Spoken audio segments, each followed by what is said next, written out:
Welcome to the Making You, an accurate reflection of Christ podcast, where you become translucent glory. Now here's your host and glory teacher, Karen Pina. Kingdom greetings.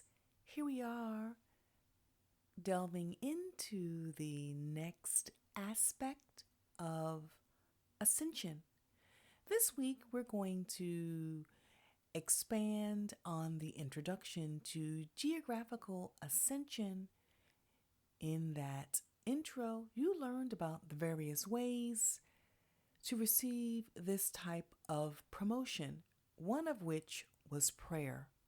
In this episode, I will expand on this methodology, and in the next aspect of geographical ascension, which we will cover next week, we will dive into the methodology of moving in order to ascend geographically.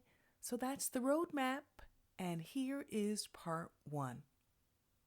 There are various principalities and spirits that rule over various geographical locations. Daniel 10 teaches us this very well. As he ascended geographically in prayer, he encountered the Prince of Persia. This ruler over Persia didn't acknowledge him. Instead, this ruler blocked the answer to his prayer request. Therefore, every geographical location has rulers and princes, rulers of light or angels of light, and fallen angels, rulers of darkness. You can see Romans 13, Acts 1, 6 through 8 for the scriptural references. As Exodus 7 and 1 admonishes us, it takes a God to deal with a God, and it takes a prince to deal with a prince. In other words, rulers know your authority and rank geographically. The enemy knows who you are. Remember the 7 sons of Sceva in Acts 19:15? The enemy knows whether you have been transformed into Christ. See Acts 3 and 6, Acts 4, 7 through 30. He knows whether you are ranking as a preschooler or a doctor in the Spirit.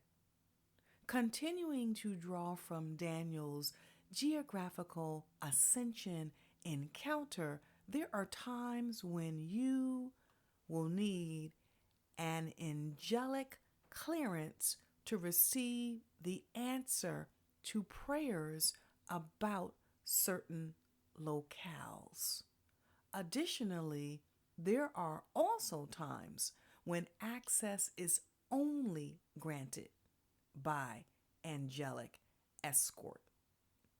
In Daniel's encounter, the principality warred against the answer to his prayer. You must discern whether an angel is necessary to clear, escort, or war on your behalf in certain geographical areas. This is a part of geographical ascension. In other words, a godly counterpart and equal is necessary to remove the hindrance and grant geographical ascension. To close out part one of the expansion of geographical ascension, I will share some examples of angelic clearance and escort. Recently, I experienced 2 heavenly encounters. In the first one, a seer and I took a trip to heaven. As we were ascending into heaven, I saw a rainbow all around me as we neared the throne. The seer saw it too. My ascent was flooded with light. All I could see was light all around me. Next, the gates of heaven opened, and I crossed over, as can be seen in Revelation 21 and Revelation 22:14. This type of angelic encounter can be found in Ezekiel 1, Psalm 104 and 2, Revelation 4, and Revelation 10, 1 through 3. In case you didn't catch it, the rainbow is the angelic escort. I share this encounter with the sole intent of illustrating that the trip to the third heaven, which is another geographical locale, occurred via angelic escort and clearance. The next trip was with one of our spiritual daughters. As we started to ascend, angelic eyes, as seen in Ezekiel 1, appeared. Next, we saw the movement of the throne of God, as also seen in Ezekiel 1. This type of angel literally moves the throne of glory. We were granted access and an escort by way of a cherubim to where God desired us to go in the heavenlies. Summarizing, as we pray the word and follow Holy Spirit's leading in prayer, angels may be on assignment to escort us into various areas of geographical ascension in the heavenlies. And this includes the first, the second, and the third heavens. While I am separating the two functions of angelic clearance and escort, they can be seamlessly interwoven. In other words, you can't ascend geographically without angelic clearance and an angelic escort.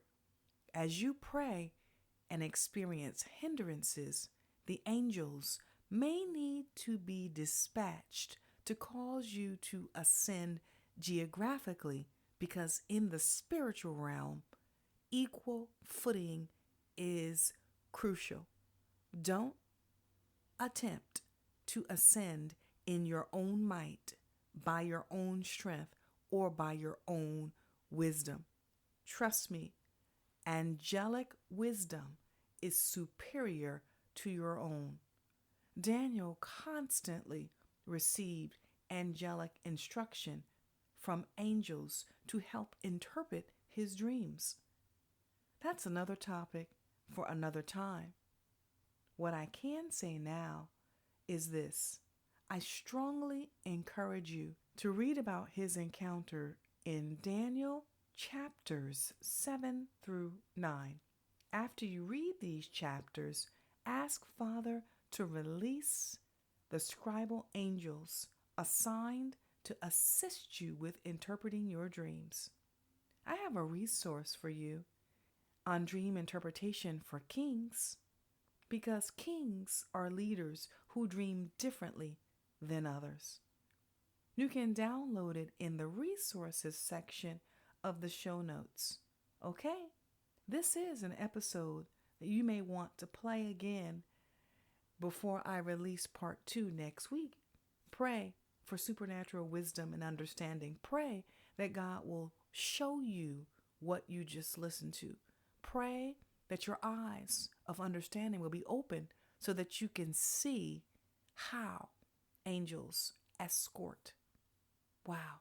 And how they are released to answer your prayers so that you can ascend geographically. Because this aspect of geographical ascension is grasped with the spiritual versus the natural mind. Until next week, blessings. Thanks for listening to today's podcast. To discuss and learn more about this episode, join your Glory community at www.gloryschoolcommunity.com. Finally, be sure to sign up for the RSS feed to know when the next episode is uploaded.